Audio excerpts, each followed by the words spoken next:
Hello everyone, it's me again, Burntam DIY TV. Panibagong araw at panibagong vlog na naman mga ka-DIY.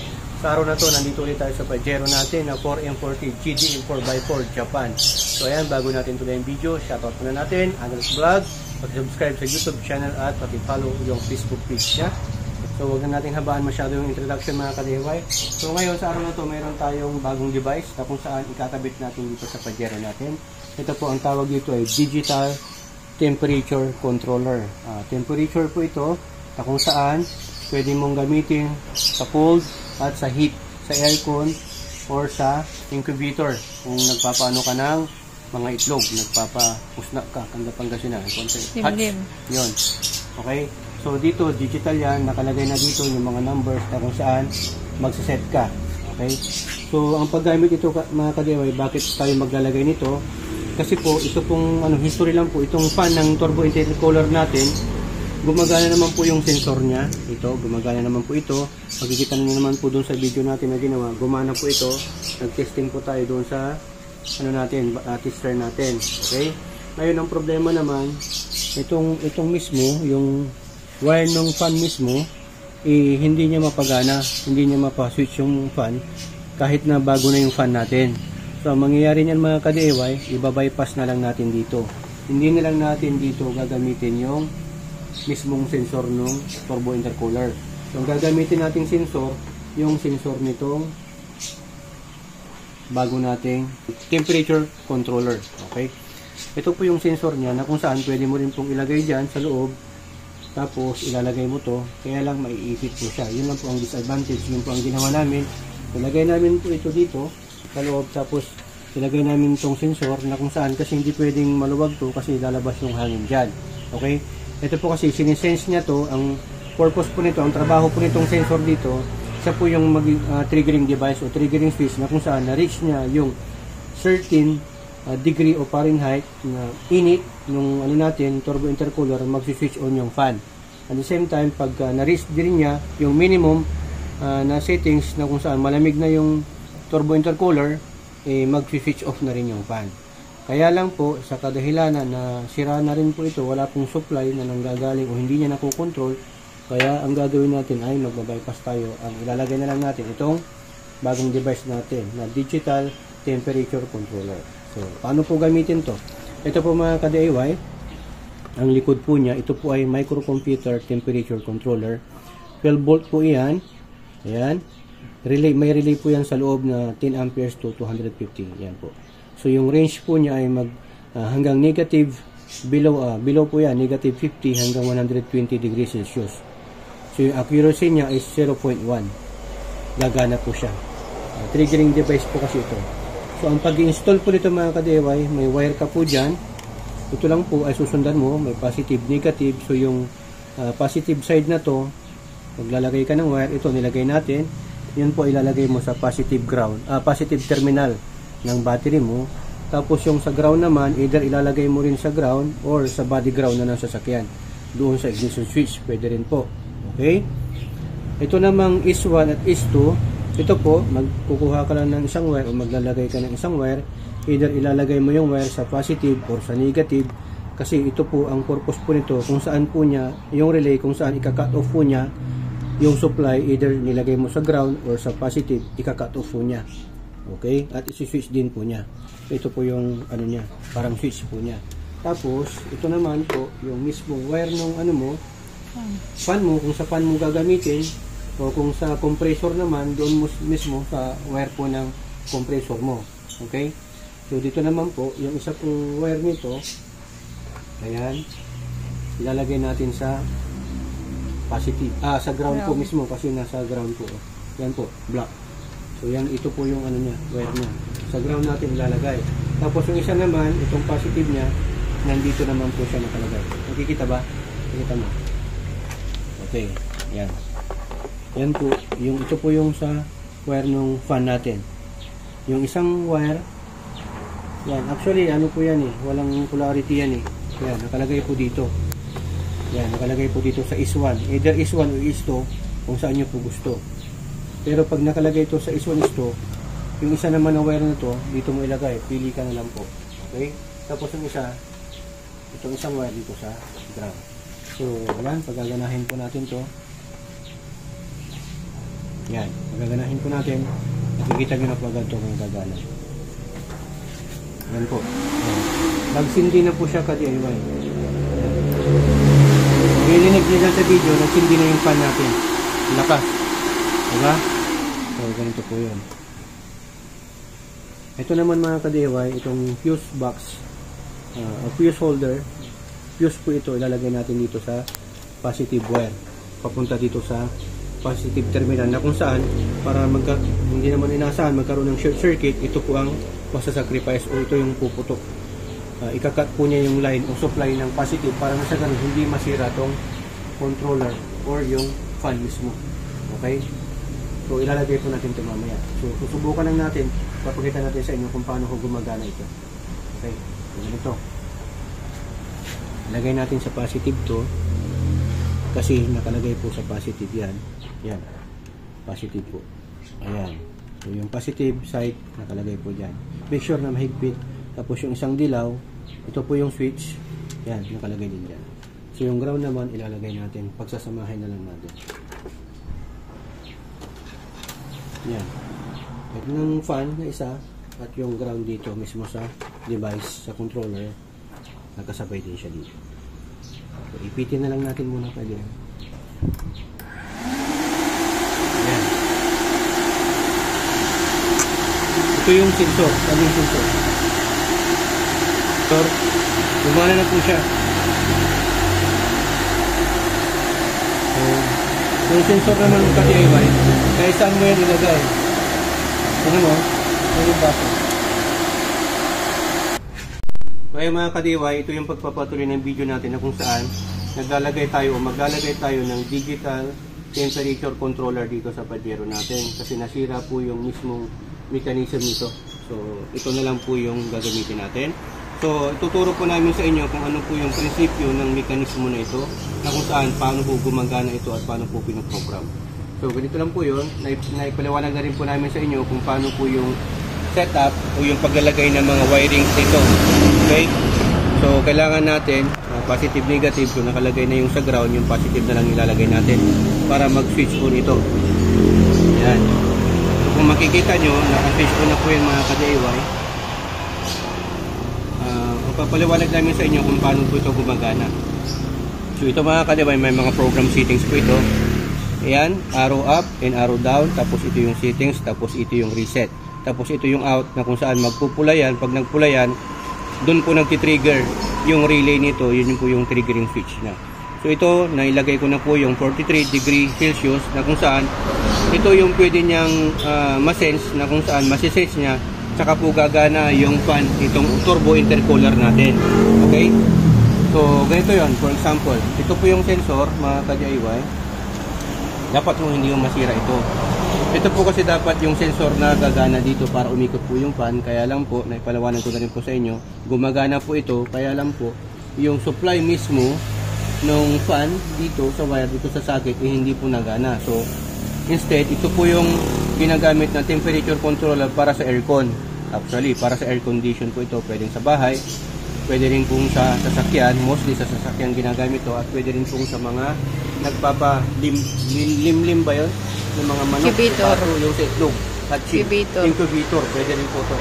So dito, ang gagamitin natin for heat, kasi ito ay pwede po sa heat and cold. Ganyan po, dito ko na lang po ilalagay para mas madali po nyo maintindihan. Kunwari po, na-reach na po yung init, yung desired na init na nilagay mo, 43 po yung nilagay mo. So ilalagay natin dito, inopen natin tong radiator cap para na sa ganun mas mainit.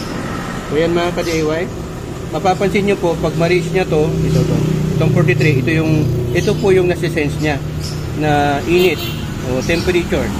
Kunwari pa yan, tataas yan. Sa init ng katawan mo, tataas po yan. So ganito po yung mga ka-DIY. Magti-trigger po yung pan na to pag na-reach niya na po yung start. So ito po yan. Lagay natin. Yan, lagay natin na tumataas na. Yun. Nag-trigger na po yung pan natin mga ka-DIY.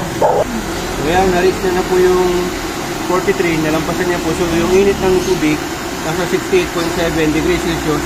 So hindi po yan mag-i-stop until such time na mag-below po siya ng 43. Okay? So para mapabilaw po natin, para mapa-stop po natin yan, dapat bababa po siya ng 43 below. So tatanggalin po natin dito at ilalagay natin sa tubig na malamig. Yan po yung demonstration natin mga ka-DIY. So pag nilagay natin to sa tubig na malamig or lalamig po ito, dapat mamamatay po yung fan. Ilagay natin sa tubig. Yan, check nyo po. Mabilis lang po yan, bababa. Yun. So ganyan po yung prinsipyo ng mechanism na to mga ka-DIY. Kailangan po na mamatay po siya pag na-reach po niya yung mababang temperature na nilagay nyo po. Okay? Tapos, shoutout natin, Madam Trisha. Yan. Yun. So, ayan po yun. So, ulitin po natin ulit. Ilalagay po natin sa mainit. Yan, tataas ulit. Mag-switch ulit. Yung fan. Yun. Diba? Tapos, ilalagay natin ulit sa malamig. Dapat mag-off yung fan. Pag ma-reach na yung 43. Yun. Okay, so ang ibang features naman ito mga ka-DIY ay papakita namin sa inyo. Ganyan, so magsiset tayo kunwari. Pindutin mo lang yung set ng matagal, lalabas POC. So nasa fold po siya, pwede mong ilagay sa POC. C stands for cold. Sa heat, pwede rin ilagay mo sa heat. Kasi heat yung sinesense mo. Okay? Tapos ngayon naman, dito naman sa PO1, dali mga ka-DIY, patayin muna natin. Okay. Para mas.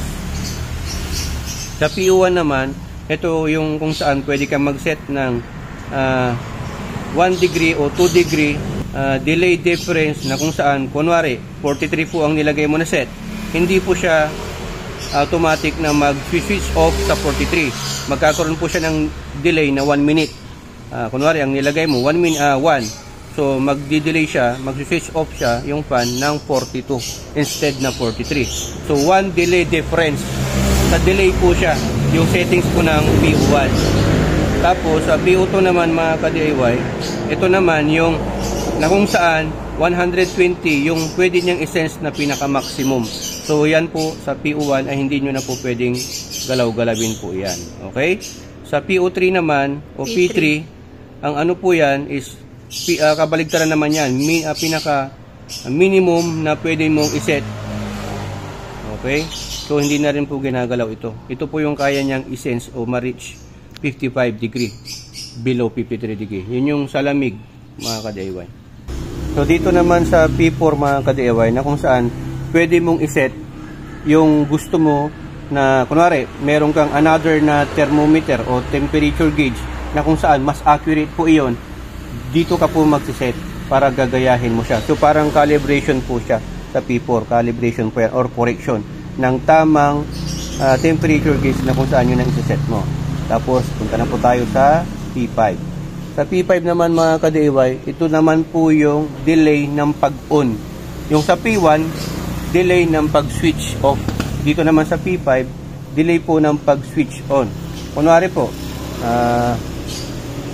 ilalagay mo 1 or 2, ibig sabihin po yun, naglalagay ka ng delay ng pag-on ng kunwari 1 is 1 minute. So, kunwari, 43 itong nakalagay dito, ang nilagay mo is 1 doon sa delay ng pag-on.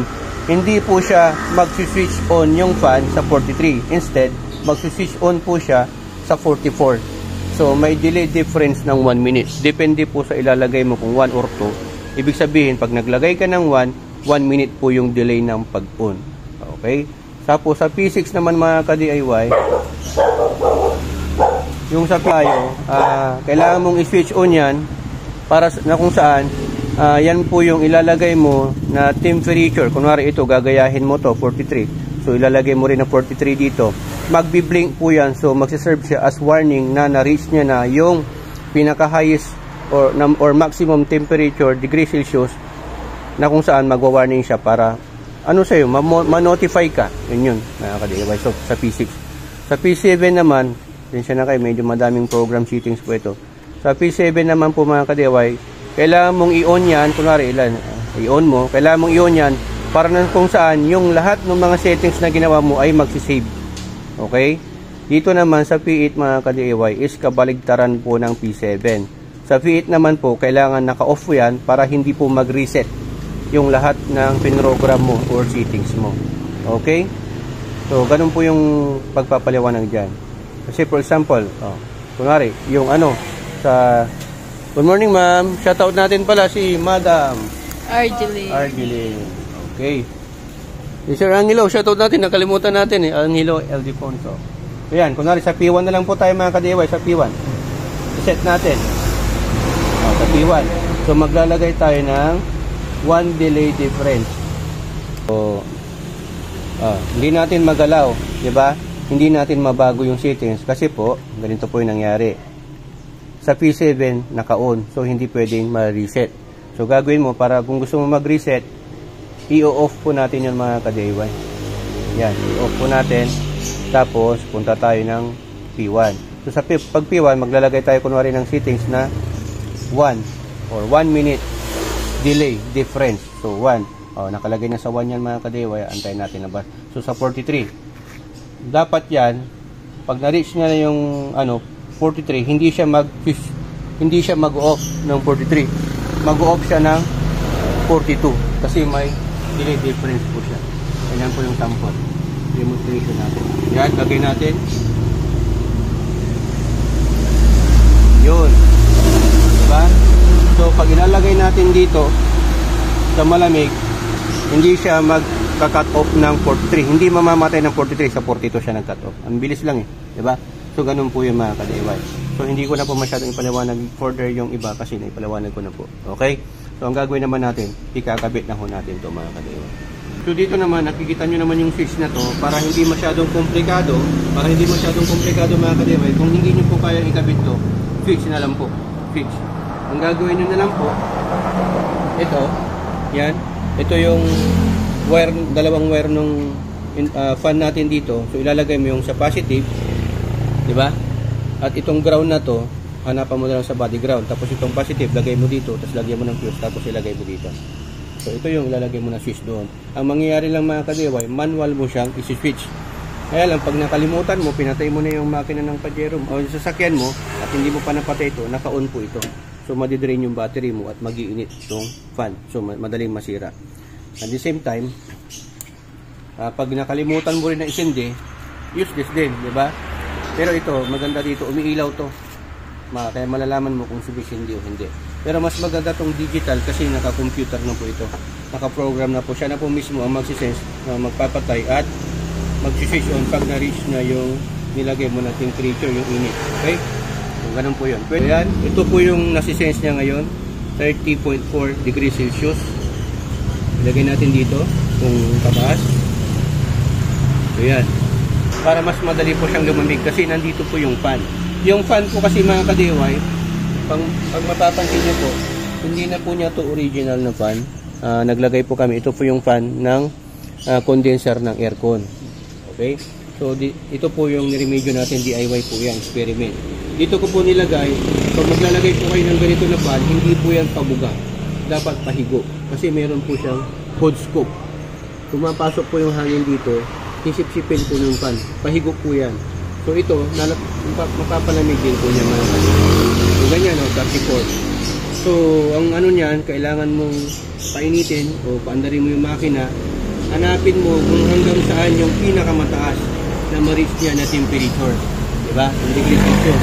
Tapos, yun, doon mo sa isa-set.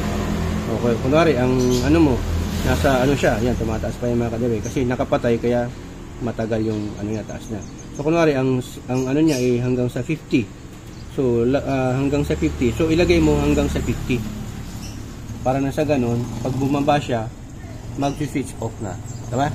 So, yun. So, yan ngayon naman, tuturo namin sa inyo kung paano yung supply ang gagawin natin. Kasi dito, ilalagay po natin ito sa loob ng sasakyan, sa cabin, hindi po dito. Okay? Ingat lang po kayo pala sa paglalagay dito. Disclaim ko lang po ingat lang po kayo, baka mali yung paglagay nyo, mabutas to. Dito dapat sa pins. Yung parang pins, parang kaliskis. Yan. So yan mga ka-DIY, nilalagay na po natin ng wire para sa ganon, papasok natin sa loob ng cabin. So dapat may mga mahabang wire po kayo. Mga ka-DIY, shoutout natin Anos Vlog. Yan, kayo ko ay yung sirani ko natin na kasama. So yan yung mga connection niya mga ka-DIY. May slot para sa ground, positive para yan sa battery at sa body ground ng sasakyan. At yung is1 saka is2, yan po yung sa switch. Okay? At doon mismo sa fan or sa compressor ng aircon.